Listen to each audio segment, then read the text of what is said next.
சந்தோஷம் உங்களை எல்லாம் பார்க்கறதுக்கு. கர்த்தர் உங்களை ஆசீர்வதிப்பார். ஆமென். ஓகே, இப்பொழுது வசனத்துக்குள்ளே கடந்து போகலாம். அதுக்கு முன்பாக இந்த சங்கீத பகுதியிலும் நான் கர்த்தர் இதில் செய்திலையும் கொடுத்த வார்த்தைகளில் இது ஒரு நல்ல ஒரு கருத்து கொடுத்த தாட் என்னன்னா, இப்போ அவங்க சொன்னாங்க, எனக்கு கிடைத்த எந்த ஆசீர்வாதமும் எனக்கு புறஜாதி மக்கள் கிட்ட கிடைக்கல, எனக்கு கர்த்தரை தேடுறவங்க கிட்ட தான் எனக்கு ஆசீர்வாதம் கிடைச்சது அப்படின்ற ஒரு இது சொன்னாங்க. அது வந்து எனக்கு உண்மையாக ஒரு ஆச்சரியமாக, அப்படியா நமக்கு மற்றவங்க ஹெல்ப் பண்ணுறது கிடையாதா, ஏன் அவங்களோட இதில் நமக்கு உதவி வராதா அப்படின்ற ஒரு தாட் டக்குன்னு அங்கே போச்சு. ஸோ அதுக்கு ஏற்ற மாதிரி ஒரு வசனத்தை கர்த்தர் கொடுத்தாரு. ஸோ இன்னும் உங்களுக்கு நல்லா புரிந்து கொள்ள உதவியாக இருக்கும். 1 கொரிந்தியர் 13ஆம் அதிகாரம்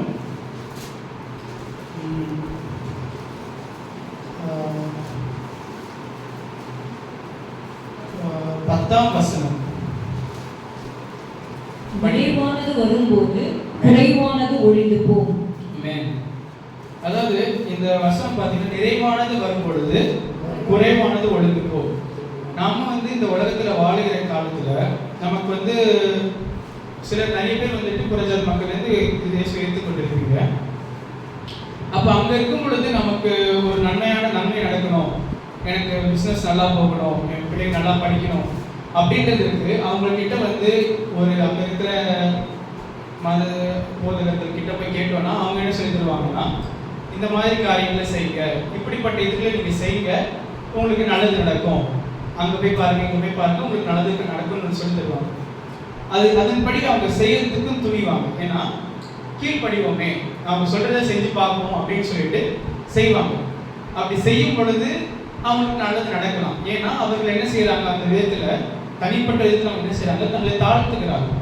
புரியுதுங்களா? அவங்களை தாழ்த்ததுனால இருக்கமுள்ள தேவன் அதை பார்த்து கூட அவங்களுக்கு ஆசீர்வாதம் தரலாம். ஆனால் அதுக்கப்புறமா நம்ம இப்ப இயேசுவை அறிந்து கொண்ட பின்புதான் அந்த நிலைமையிலையும் நம்மளை காத்து வந்தது யார் தான்? இயேசுதான் என்பதை நம்ம அறிந்து கொள்கிறோம் இல்லையா? அப்போ அவங்களுக்கு முழுமையான சத்தியம் கொடுக்கப்படல. அதாவது இயேசு உனக்காக மரித்திருக்கிறார், நீ உன் ஜெபத்தை கர்த்தர் கேட்கிறார் என்ற சத்தியம் கொடுக்கப்படல. அவர்களுக்கு கொடுக்கப்பட்டது என்னன்னா, அங்க போய் இங்க போ, இதை செய்தா உனக்கு நல்லது நடக்கும்ன்ற ஒரு நியாய பிரமாணம் அப்படின்னு சொல்லலாம். ஓகேங்களா? ஒரு சடங்காச்சாரங்கள் கொடுக்கப்படுது. அதை அவர்கள் கீழ்ப்படிந்து செய்தாங்க. ஆனா அப்படிப்பட்ட கீழ்ப்படுகிற மனதுடையவர்களை கர்த்தர் தெரிந்து கொள்கிறார். பக்தி உள்ளவனை கர்த்தர் தமக்கென்று தன்னை தெரிந்து கொள்கிறார்.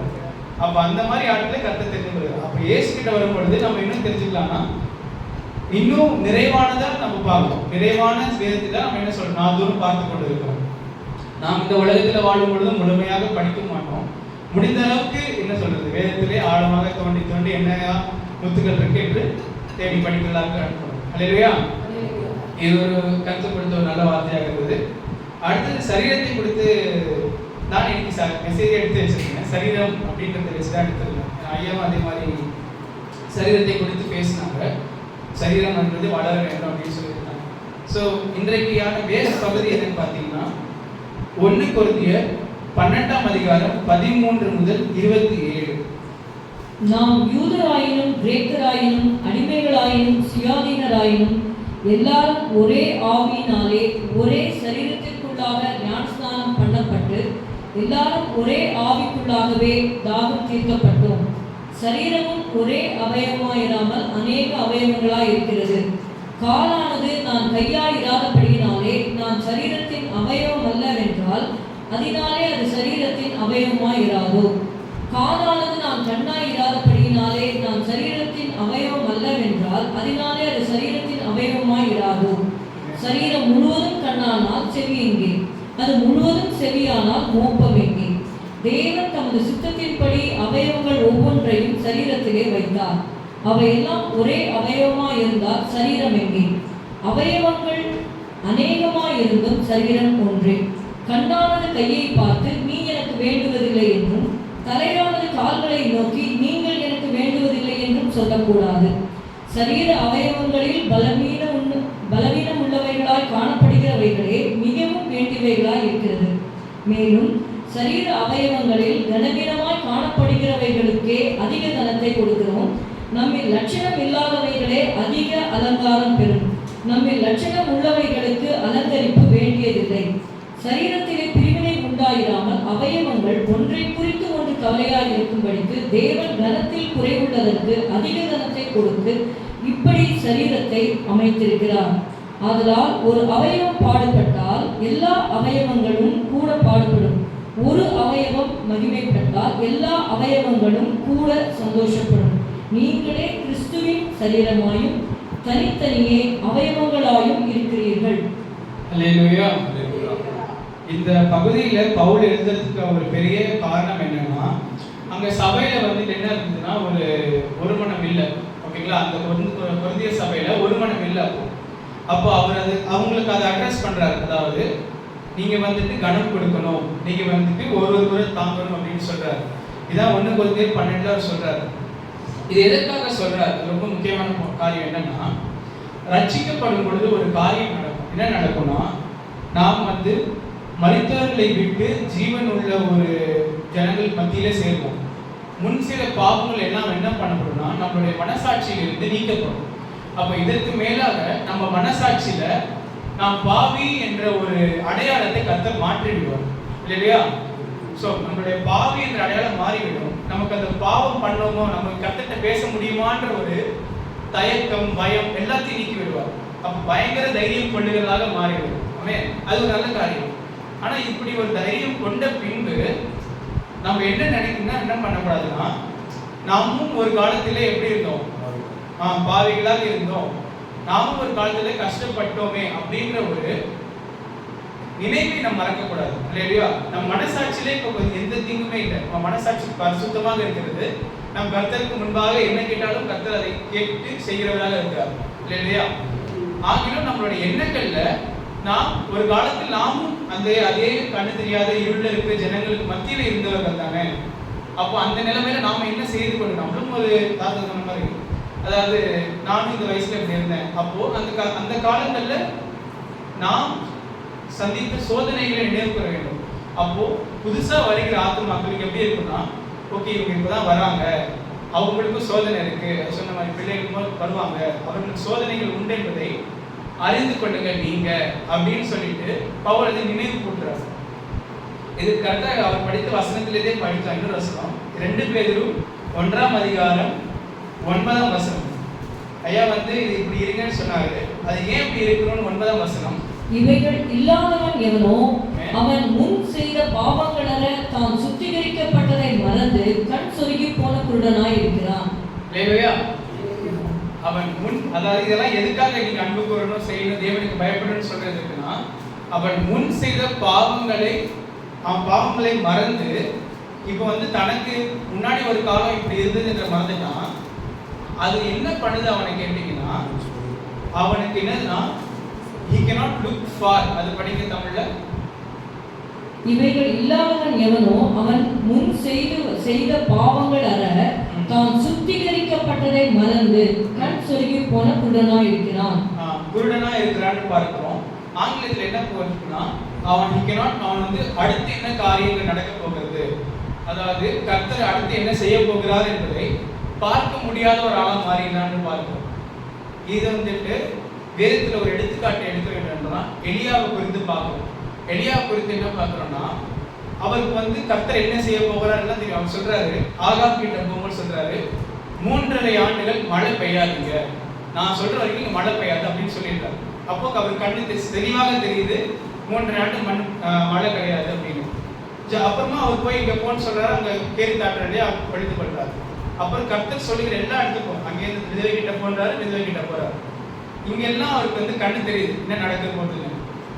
அப்புறம் கர்த்தர் சொல்றாரு, கூப்பிட்டு என்னது கர்த்தரா பாகலா யார் தேவன் என்ற உண்மையான தேவன் என்ற ஒரு போட்டி நடக்குது. அதற்கு வந்து எலியா ஜெபிக்கிற ஜெபம் என்ன, என்னை கேளும் இது அனைத்துமே வந்து உங்களுடைய வார்த்தையினால் நான் செய்தேன் என்று நீ சொல்லும் என்று அந்த இது லைன் இருக்கும். அப்போ கர்த்தர் சொல்லி தான் அவர் அதை செய்யறாரு. அதையுமே அவரா போயிட்டு வாங்க சண்டை போட்டு பார்க்கலான்னு சொல்லல, கர்த்தருடைய வார்த்தையினால அதை செய்யறதுனால அக்கினி வருது. ஸோ இவ்வளவு காரியங்கள் எலியாவுக்கு கண்ணு தெரியுது. ஆனா அதன் பிறகு அடுத்த அதிகாரத்துல எசபேல் ஒரு மிரட்டல் கொடுக்குறார். என்னன்னா,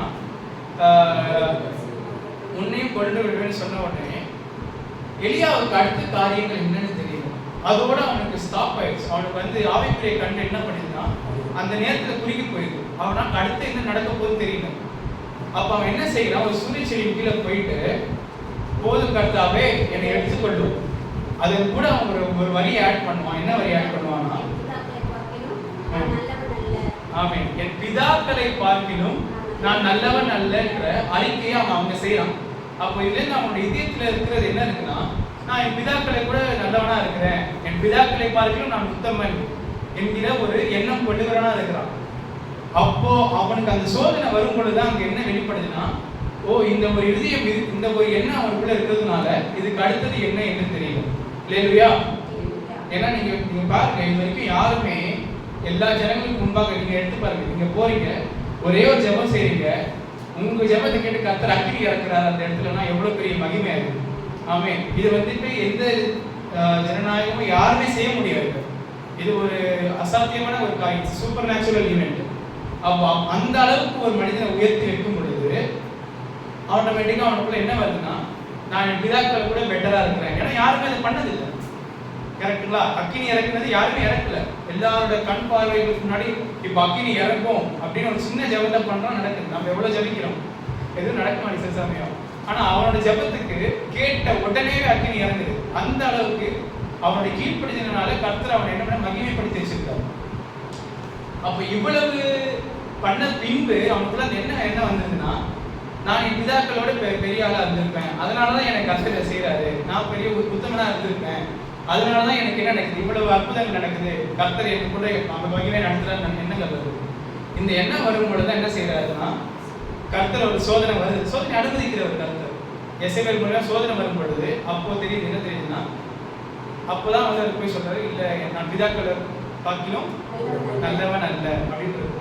அதன் பிறகு கர்த்தரை போய் தேடுறான். அப்ப கர்த்தர் சொல்றாரு, இன்னும் போக வேண்டிய தூரம் வெகு தூரம். அப்புறமா அவனுக்கு கர்த்தர் எல்லாத்தையும் வெளிப்படுத்துறாரு.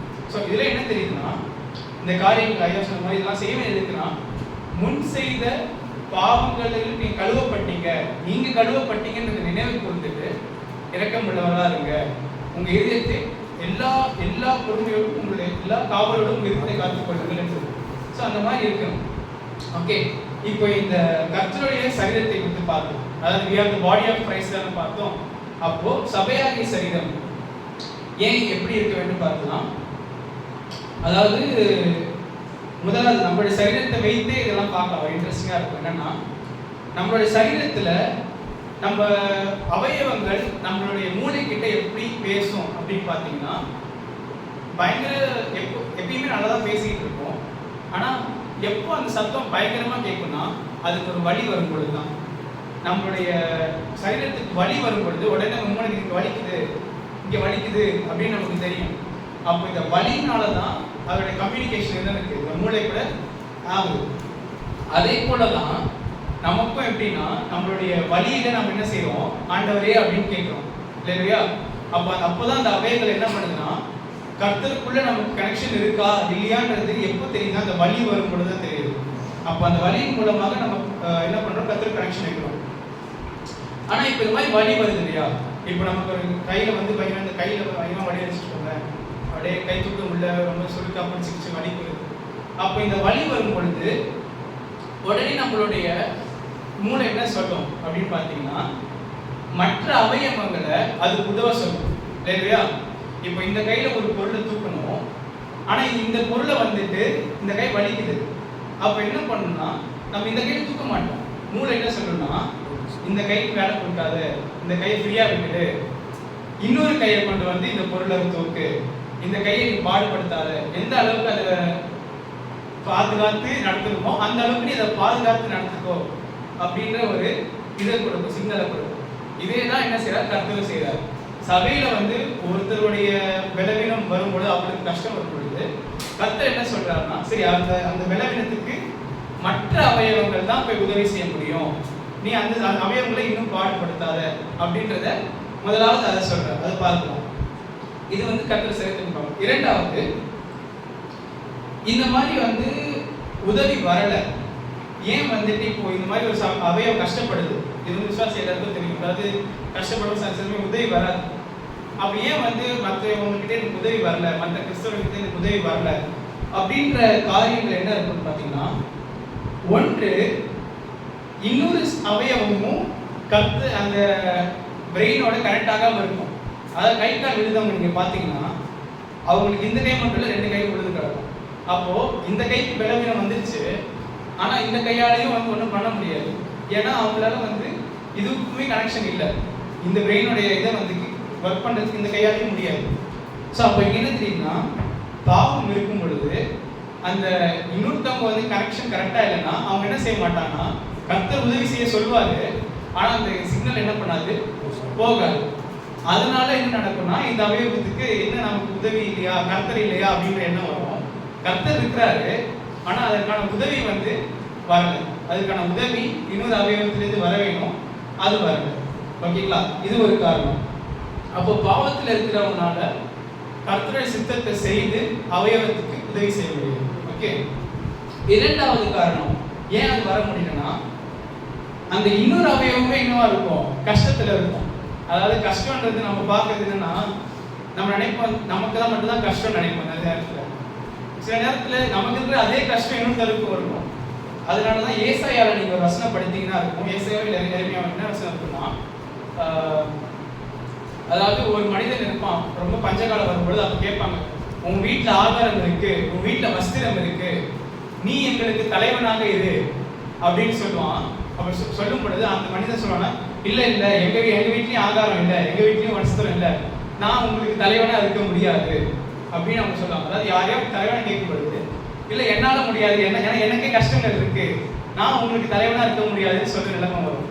அதே மாதிரிதான் கஷ்டங்கள் வரும்போது சில நேரத்துல இன்னொரு அவயவத்துக்கும் உதவி செய்யற அளவுக்கு முடியலன்ற நிலைமைகள் வரும். அப்ப அதனால கூட நமக்கு ஏற்ற உதவி ஏற்ற காலத்துல வராம இருக்கு. சரிங்களா? மூன்றாவது காரியம், அந்த அவயவம் வேற ஒருத்தருக்கு ஆல்ரெடி உதவி செய்து கொண்டு இருக்கலாம் இல்லையா? இப்போ இந்த கைக்கு வந்து ஹெல்ப் பண்ண முடியல, பக்கத்துல கால் இங்க வந்து கால் வேற வலிக்குதுன்னு வச்சுக்கோங்களேன். அப்ப இந்த காலை நான் பிடிச்சிட்டு இருக்கேன், கால் பிடிச்சிட்டு இது வலிக்குதே பிடிச்சிட்டு இருக்கேன். அப்ப ஆட்டோமேட்டிக்கா இந்த கை என்ன ஆயிடுச்சுன்னா இந்த காலை தாங்கிட்டு இருக்கு. அப்ப அதனால விட்டு நீங்க வர முடியாது. ஏன்னா அந்த டைம் ஒருத்தருக்கு தான் அப்படிதான் உதவி செய்ய முடியும். எல்லாருக்கும் உதவி செய்யறதுக்கு கையாள முடியாது, ஒருத்தரால முடியாது. அப்ப இங்கதான் வந்துட்டு ஒரு சபை வளர்ச்சி இதுதான் முக்கியம். எதற்காகனா, சபை நன்றாக வளரும் பொழுது உதவி செய்யறதுக்கு ஆட்கள் கொஞ்சம் பெருகுவாங்க இல்லையா? சோ உதவி செய்யறதுக்கான ஆட்கள் பெருகுவாங்க. அப்போ ஒருத்தருக்கு உதவி செய்யறதுக்கு வர முடியல என்றாலும் இன்னொருத்தர் சொல்ற உதவி செய்யறதுக்கு பெருகுவாங்க. இது சபை வளர்ச்சிக்கு ஒரு முக்கிய காரணம். ஏன் சபை வளர வேண்டும், ஏன் சரீரமாக சின்ன சபையாக இருக்கிறது வளர்ந்து சின்ன சபையில் வளர வேண்டும், ஏன் அப்படிங்கிறது காரணம். அடுத்தது நான்காவது காரியம், இது ரொம்ப முக்கியமான காரியம். என்னன்னா, சில நேரங்களில் அந்த வலியை தாங்கிக் கொள்ளக்கூடும் அல்லையா? அந்த வலி ஏற்பட்ட வலியை எந்த அவயவத்துடைய உதவி இல்லாமலேயே அந்த வழிபட்ட அவயம் தாங்கிக் கொள்ளக்கூடும். இப்ப நம்ம காலையில வந்துட்டு எழுந்துருக்கிற சில தூக்க கலக்கத்துல காலை போய் இப்படி இடிச்சுக்குவாங்க, அவருக்குலாம் அந்த விரல் கட்டை விரல் எதையாவது போய் இடிச்சுக்குவாங்க. ஆனா அதுக்காக உடனே நம்ம மாத்திரை எடுக்கிறோமா? இல்ல, ரெடி வாங்கியாச்சு, வலிக்குது, அதுக்கூட நம்ம போயிடலாம் அப்படின்னு போயிடுவோம். நம்ம வாங்கின அடியோட வாங்கிட்டு போவோம், என்ன இதுக்கப்புறம் அது சரியாயிருக்கும் அப்படின்ற ஒரு இதுல தெரியல போயிடுவோம். அதே மாதிரி சில நேரங்கள் இந்த உலகத்துல பாடுகள் வரும் பொழுது உடனே உதவி, சில விஷயங்களுக்கு உதவி தேவைப்படாது. அப்போ வந்து ஆறுதல் ஆண்டவரே, அதாவது நம்ம பிரெயினோட கனெக்ஷன் கரெக்டா இருக்கா, ஓகே, வலி வருது, வலி வரும்போது என்ன தெரியுது, கர்த்தரோட கரெக்டா இருக்கிறோன்னு தெரியுது. அப்போ ஆண்டவரே நீங்க பார்த்து விடுங்கப்பா, இந்த வலியை வந்து நீங்க சரி பண்ணுங்க, யாரும் வர வேண்டாம், இதுக்கு நீங்க சரி பண்ணுங்கன்னு தாங்கிக் கொள்ளக்கூடிய வழியை கூட சில நேரம் என்ன செய்வார், கர்த்தர் அனுமதிப்பார். இந்த காரியங்களை நாம் என்ன செய்யலாம்னா சரீரத்திலிருந்து பார்க்கலாம். அடுத்த காரியம் என்னன்னா, இதுதான் வந்துட்டு நம்மளுடைய 4 காரியம் சொன்னேன். என்ன காரியம் சொன்னேன்? முதலாவது, வலி வரும் பொழுதுதான் நம்மளுடைய பிரெயின்ல கனெக்ஷன் கரெக்டா இருக்கா தெரியும். நமக்கு பாடுகள் வரும் பொழுது நாம் அந்த நேரத்தில் எப்படி ரியாக்ட் பண்றோம்ன்றது தான் கர்த்தரோட கரெக்டா இருக்கா தெரியும். இப்ப பாடு வரும் பொழுது உதவி வரல அப்படின்ற காரியங்கள் என்னன்னா, முதலாவது, ஒன்று, பாவத்தில் இருப்பாங்க மற்றவர், அப்ப அவங்களால முடியாது. இரண்டாவது, அவங்களுக்கே உதவி செய்யறதுக்கு யாராவது வேணும். மூன்றாவது, அவர்கள் வேறையாக உதவி செய்து கொண்டு இருப்பாங்க. ஓகேங்களா? அதனால அந்த நேரத்தில் உதவி வராமல் இருக்கலாம். நான்காவது, அந்த வலியை வந்து தாங்கிக் கொள்றதுக்கு கர்த்தர் பலன் தருவார். அல்லேலூயா, அல்லேலூயா. இப்போ இரண்டாவது சரீரத்தை குறித்து அடுத்தது பார்க்கிறோம். இது இந்த காலத்தில் ரொம்ப முக்கியமான விஷயம்னா ஃப்ரீடம் ஆஃப் சாய்ஸ் இந்த பாடி. சரீர அவயவங்களுக்கு தன்னிச்சையாக முடிவெடுக்கிறதுக்கு ஆப்ஷன் இருக்கா? சரீர அவயவங்கள் தன்னிச்சையா முடிவெடுக்கணும்னு நினைச்சா அதற்கு ஆப்ஷன்ஸ் இருக்கா அப்படின்னு கேட்டா அதோடைய முடிவுகளை பொறுத்து இருக்கு. அதோட முடிவுகள் பொறுத்து கிடையாது, எல்லாமே பிரெயின் கனெக்டட் தான். அது என்னன்னு பார்த்தீங்கன்னா, ஏன் அதுக்கு கர்த்தர் ஒரு அனுமதிக்கல? தன்னிச்சையாக சபையுடைய அவயவங்கள் முடிவெடுக்கிறதுக்கு கர்த்தர் அனுமதிக்கல. ஏன் அப்படின்னா, முதலாவது அவருடைய பர்சனல் சாய்ஸ் வந்து ராங்கா இருக்கும் சில நேரங்களில். என்னன்னா, if a hand wants to become the feet, can it become the feet? Or if the hand says, because I am a very good hand, I don't want the feet, will you accept it? அதாவது நம்ம கையை பார்க்குறோம், நம்ம கையில் என்ன பார்க்குறோம்னா, நம்ம கையில் வந்துட்டு நம்ம கை மூலியமாக நம்ம கை நல்லா ஒர்க் ஆகுது. கவனிக்கலான்னு கை வந்துட்டு எப்படியோ ஒர்க் ஆகுது. நம்ம கை ஒர்க் ஆகும்போது நம்ம என்ன பார்க்குறோம்னா, இந்த நல்ல கையை வச்சுட்டு நம்ம நடக்க முடியுமா? ஏன்னா நம்ம பார்க்குறோம் நிறைய பேர் தவழ்ந்து போகிறாங்க, அவங்களுக்கு வந்து எல்லாமே முடியுது. நல்ல கை இருக்கு, நல்ல ஸ்ட்ராங்கான கை இருக்கு, ஆகிலும் அந்த கையை நடக்க யூஸ் பண்ணுவோமா? மாட்டோம். ஏன்னா நம்மகிட்ட நல்ல கால் இருக்கு. இல்லையா? ஒரு நல்ல கால் இருக்கிறவங்க எவ்வளவுதான் உங்க கை ஸ்ட்ராங்கா இருந்தாலும், என் கால் வச்சு நான் நடப்பேன், என் கை வச்சு நடக்க மாட்டேன்னு சொல்லுவாங்க. அப்போ இந்த பர்சனல் சாய்ஸ் வந்து ரொம்ப முக்கியம். ஏன்னா நாம் செய்கிற காரியம் மற்றவங்களுக்கு இடையூறலா இருக்கக்கூடாது. இல்லையா? மற்றவர்களுக்கு இடையூறா இருக்கக்கூடாது. ஸோ இந்த ஒரு கை வச்சு கை நல்லா இருந்தாலும் you cannot use it for the feet. அதே போல குரூப் சாய்ஸ்லையும் ஜாக்கிரதையா இருக்கணும். என்னன்னா, இப்போ 2 கை நல்லா இருக்கு, இப்போ இந்த 2 கை முடிவெடுக்குது. நான் வந்துட்டு இப்போ நிறைய பேர் தலைகீழ் நடப்பாங்க, பார்த்துருக்கீங்களா? தலைகீழ் நடந்துருவாங்க, 2 கை வச்சு நடந்து போயிட்டே இருப்பாங்க. அப்போ வாழ்க்கை ஃபுல்லாக நான் அப்படியே போகிற 2 கை நல்லா இருக்குன்னு நம்மளுடைய பிரெயின் ஒத்துக்குமா? ஒத்துக்காது. ஏன்னா அது சொல்லும், உனக்கு தான் 2 கால் இருக்கு, காலை கரெக்டாக யூஸ் பண்ணிக்கோ, கை ஸ்ட்ராங்காக இருக்கு, நீ நடக்க வைத்த அளவுக்கு நீ ஸ்கில்டாக இருக்க, you are very athletic, you can do everything. Gymnastics பண்ணுறவங்களாம் நீங்கள் பார்த்தீங்கன்னா அவங்க 2 கையில் நடந்து எவ்வளோ வேணால் போயிட்டே இருப்பாங்க, அவ்வளவு பாடியை டியூன் பண்ணி வச்சுருப்பாங்க. But the perfectly tuned body also should not walk to opposite to its nature. புரியுதுங்களா? ஸோ அப்போ அந்த குரூப் சாய்ஸாக இப்போ 2 கை இருக்குது, சேர்ந்து தான் முடிவெடுக்குது. ஆங்கிலம் அந்த 2 கை என்ன செய்யணும்னா மேலே தான் இருக்கணும், அது மற்ற பொருட்களுக்கு தான் யூஸ் பண்ணணும், நடக்கிறதுக்கு கால்களை தான் யூஸ் பண்ணணும். இப்படின்னு கர்த்தர் வந்து எப்படி நம்ம சரீரத்துக்கு ஒரு செட்டிங் வச்சிருக்காரோ அதே செட்டிங் தான் சபைகளுக்கு வச்சிருக்காரு, சபைக்கு வச்சிருக்காரு. இல்லையா? ஸோ அதை இதான் வந்து இது பார்க்கணும். So what about the freedom of choice? when you think about the freedom of choice, God says use each part for its use. எதற்காக உன்னை சிருஷ்டித்தேனோ, உன்னை எதற்காக நான் வந்து இந்த காரியத்திற்காக உனக்கு மகிமை தர வேண்டும், இந்த காரியத்திலே உன்னை மகிமைப்படுத்த வேண்டும் என்று எண்ணினால் அந்த காரியத்திலே நீ நிலைத்திரு, அப்போ அதில் உனக்கு மகிமை நான் கொண்டு வருவேன் அப்படின்றத கர்த்தர் தெளிவாக இருக்கிறார். ஆமென், ஹல்லேலூயா. ஸோ முதலாவது என்ன பார்த்தோம்னா கம்யூனிகேஷன், அதாவது நம்மளோட அவயவங்கள் எப்படி பிரெயினோட பேசுது. இரண்டாவது என்ன பார்த்தோம் என்றால், நமக்கு பிரெயின் இல்லாமல் நம்ம வந்துட்டு முடிவெடுத்தோம் என்றால் சில நேரங்களில் தப்பாக முடிவெடுப்போம்னு பார்க்கணும். ஸோ எப்பயுமே கர்த்தரை கேட்டு ஆலோசனை செய்து தான் முடிவெடுக்க வேண்டும். இல்லையா? மூன்றாவது, இப்போ அவயவங்கள்ல சில பார்ட்ஸ் வந்துட்டு வேண்டானா தூக்கி போட்டுடலாமா? நல்லா யோசிக்க. அதாவது அவயவங்களை சில பார்ட் வேண்டாம் ஆனால் தூக்கி போட்டுடலாமா? நம்மளுடைய இது மருத்துவ ஏஜ்லேயே பார்க்கலாம், அங்கே பண்ணுமா மாட்டோமா? இப்போ வந்து அது வந்து காரியத்தை பொறுத்து. இப்போ நான் சின்ன காரியம் என்னன்னா, நம்மளுடைய ஃபீட் வந்து புல்பிட்ல அடிச்சுக்கிச்சுன்னா, எங்கே அடிச்சுக்கிச்சுன்னா அன்னைக்கு அப்போ வந்து அந்த ஃபீட்டை ஒன்றும் சொல்ல மாட்டோம், சரி சரியாயிடும் விட்டுருவோம். ஆனால் இப்போ சிலருக்கு வந்து கேன்சர் உருவாகும், கையில் பார்த்தீங்கன்னா கேன்சர் உருவாகும். அப்போ அந்த கேன்சர் என்ன பண்ணுவாங்கன்னா ட்ரீட் பண்ண ட்ரை பண்ணுவாங்க, முடியலன்ற போது வெட்டிடுவாங்க. ஓகேங்களா? அப்போ சில காரியங்களில் கேன்சர், அதான் வந்துட்டு பவுல் இடத்துல இருப்பார் 1 கொரிந்தியர் வசனம் படிக்கிறீங்கன்னா சொல்றேன். 1 கொரிந்தியர் 5ஆம் அதிகாரம் 1 கொரிந்தியர் 5 7ஆம் வசனம். ஆகையால் நீங்கள் புளிப்பில்லாதவர்களாய் இருக்கிறபடியே புதிதாய் பிசைந்த மாவாய் இருக்கும்படிக்கு பழைய புளித்த மாவை புறம்பே கழித்து போடுங்கள். ஏனெனில் நம்முடைய பஸ்காவாகிய கிறிஸ்து நமக்காக பலியிடப்பட்டிருக்கிறாரே. ஆமென்.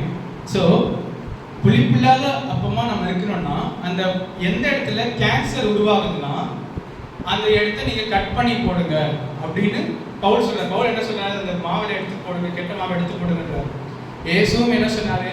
ஒரு கையை வெட்டி போட்டு பரலோக ராஜ்யவா, ஒரு காலை வெட்டி போட்டு பரலோக ராஜ்யவா, ஒரு கண்ணை பிடிக்கி போட்டுட்டு பரலோக ராஜ்யவா அப்படின்னு இயேசுவே சொல்லிட்டாரு. அப்போ ஒரு சரீரத்துல ஒரு பார்ட் சரின்னா எடுத்து போடலாமான்னா அது அந்த காரியங்களை குறித்து. சில பார்ட்ஸ் ரொம்ப முக்கியமான விஷயம் இல்லையா? இப்போ நமக்கு வந்து நம்மளுடைய இருதயம் வந்து எனக்கு பிடிக்கல, இருதயத்துக்கு போட்டுறேன்னு போட முடியாது இல்லையா? அந்த இருதயத்தை தான் வாழ்ந்தாங்க. நமக்கு லிவர், மெயினாக லிவர், சில பேர் ஸ்மோக் பண்ணுறவங்க வாழ்ந்தாங்க, அவங்க லிவர்லாம் கெட்டு போயிடும். என்னன்னா எனக்கு லிவர் பிடிக்கல, நான் லிவர் தூக்கி போட்டுறேன்னு போட முடியாது. ஏன்னா அதில் தான் அவங்களுடைய ஜீவன் பிடிச்சிருக்கு இல்லையா? ஆனால் இப்போ சில பார்ட்ஸ் தூக்கி போடலாம். அப்போ வந்து இங்கே தான் யோசிக்கிறேன்னா கர்த்தர் பாரபட்சம் பார்க்குறவரா அப்படின்ற கேள்வி வந்தால் பாரபட்சம் பார்க்குறவர் இல்லை. ஆனால் சில அவயவங்கள் ரொம்ப முக்கியமானது. எப்படி நம்ம சரீரத்துக்கு சிலதெல்லாம் வந்து முக்கியமான அவயவங்களா இருக்கோ அதே போல சபையிலுமே சில அவயவங்கள் முக்கியமாக இருக்கிறது. அந்த அவயவங்களை நம்ம வந்து எடுத்து அப்படியே போட்டுற முடியாது இல்லையா? அதான் நம்மளோட இன்டர்னல் ஆர்கன்ஸ் பார்க்கணும். அடுத்தது ரொம்ப முக்கியமான இன்டர்னல் ஆர்கன்ஸ். வெளியரங்கமாக நம்ம பார்க்குறது கை, கால் இதெல்லாம் பார்க்கிறோம். ஆனால் நமக்குள்ள வந்து கர்த்தர் என்ன வைத்திருக்கிறாருன்னா கண்ணுக்கு தெரியாத உறுப்புகளை வைத்திருக்கிறாரு. இந்த உறுப்புகள் வெளியில யாருக்குமே தெரியாது. இப்போ நமக்கு மருத்துவ ரீதியில நல்ல ஒரு வெளிப்பாடு கிடைத்ததுனால நம்ம என்ன செய்யறோம்னா நம்ம ஸ்கேன்லாம் பண்ணி தெரிஞ்சுக்கலாம். உள்ள இருக்கிறதுல பிரச்சனை இருக்கு, அங்க பிரச்சனை இருக்குன்னு டெப்த்ல தெரிஞ்சுக்கலாம். ஆனா அந்த காலத்துல அவங்களுக்கு அது தெரியாது. ஸோ அந்த காலத்துல தெரியாததுனால அதை பத்தி சொல்லலை. ஸோ இப்போ என்ன இந்த காலத்துல நம்ம என்ன புரிஞ்சுக்கிறோம்னா நம்மளுடைய உள்ளுறுப்புகள் மிகவும் முக்கியமானதுன்னு தெரிஞ்சுக்கணும் இல்லையா? இதான் வந்து சபையோடைய ஜெபம், சபையோட பரிசுத்த வாழ்க்கை. நம்ம வீட்டில் இருக்கும்போது ஜெபமும் பரிசுத்த வாழ்க்கை என்னன்னா வெளியில நமக்கு யாருக்குமே தெரியாது. nobody will see. ஏன்னா அதை பத்தி யாரும் பேச போறது கிடையாது. சில நேரங்களில் நம்ம வீட்டில் இருக்கிறவங்க கூட நம்ம ஜெபிக்கிறோமா இல்லையான்னு கூட தெரியாது. ஏன்னா நம்ம வந்து நம்ம வேற இடத்துல ஜெபிச்சுட்டு போயிட்டே இருக்கோம் சந்தோஷமா. ஆனால் அவங்களுக்கு அதை பார்க்க மாட்டாங்க. ஓகேங்களா? ஸோ அப்போ அந்த அங்கீகாரம் கிடைக்குமா கேட்டால் கிடைக்காது. அப்போ ஜெபத்திற்காகவும் பரிசுத்த வாழ்க்கைக்காகவும் வேதவாசகம் அங்கீகாரம் கிடைக்குமா என்று கேட்டால் கிடைக்காது. ஆகிலும் அவைகள் இல்லாவிட்டால் அந்த சரீரம் என்ன பண்ண முடியாது, ஒன்றுமே ஃபங்க்ஷன் ஆக முடியாது. அல்லேலூயா. ஸோ சபையானது இந்த காலங்களில் அவ்வளோதான், இந்த மெசேஜ் அவ்வளோதான். இந்த காலங்களில் முதலாவது நம் கர்த்தரோடு இணைந்திருக்கிறோமா என்பதில் பார்க்க வேண்டும். இது எப்போ வரும், எப்போ நமக்கு அதிகமாக சோதனை காலங்கள் எப்போ வரணும், எப்போ சோதனை வருதோ அந்த நேரங்களில் நம்மளுடைய வாழ்க்கை எந்த மாதிரி ரியாக்ஷன் பண்ணோம் அப்படின்றத திரும்பி பார்க்கும் பொழுது கர்த்தர்கிட்ட நம்ம ஒழுங்கா இருக்கோமான்றது தான் முக்கியம். எதுக்குன்னா கர்த்தர் எல்லார்கிட்டையும் நல்லவராக இருக்கிறார். ஆகிலும் நம்மளுடைய ரியாக்ஷன் மூலமாக தான் நமக்கு தெரியும் நமக்கு அதில் பிரயோஜனம் இருக்கா இல்லையான்னு. அதாவது காற்று எல்லா இடத்துலையும் இருக்கு, நம்ம மூச்சு விட்டாதான் வாழ முடியும். அல்லேலூயா. காற்று கடத்துல எல்லாரும் கொடுத்துருக்கிறாரு. நீங்க மூச்சு இழுத்து மூச்சை விட்டும் பொழுதுதான் உங்களுக்கு அந்த ஜீவன் கிடைக்கும். இல்லைன்னா காற்று பாட்டு இருக்கும், நீங்க பாட்டு இறந்து போயிருவீங்க. புரியுதுங்களா? அதே மாதிரி கர்த்தர் இருப்பாரு. ஆனா நீங்க அதுக்கு கர்த்தர் இருக்கிறாருன்னு மாத்திரம் இல்லை, நீங்க அவரோடு இருக்கிற கனெக்ஷன் இருக்கும் பொழுதுதான் உங்களோட அவயவங்களுக்கு ஜீவன் கிடைக்கும். அல்லேலூயா. ஆண்டவரே அப்பா, இந்த நாளில் இந்த வார்த்தைகளுக்காக நன்றி. ஆண்டவரே சபையை இன்னும் ஆசீர்வதித்து ஆண்டவரே இன்னும் பெரிய கிருபை தந்து நடத்துங்க. ஆண்டவரே சரீரத்திலே ஆண்டவரே எங்கள் அவயவங்கள் அப்பா இன்னும் ஆரோக்கியம் அடைந்து இன்னும் புஷ்டி அடைந்து அப்பா இன்னும் உங்களுடைய செழிப்பை நாங்கள் பார்க்க கிருபை தாருங்க. ஒவ்வொருவரையும் ஆசீர்வதி பாதுகாத்து நடத்துகிறோம். இயேசு நாமத்தில் பிதாவே, ஆமென்.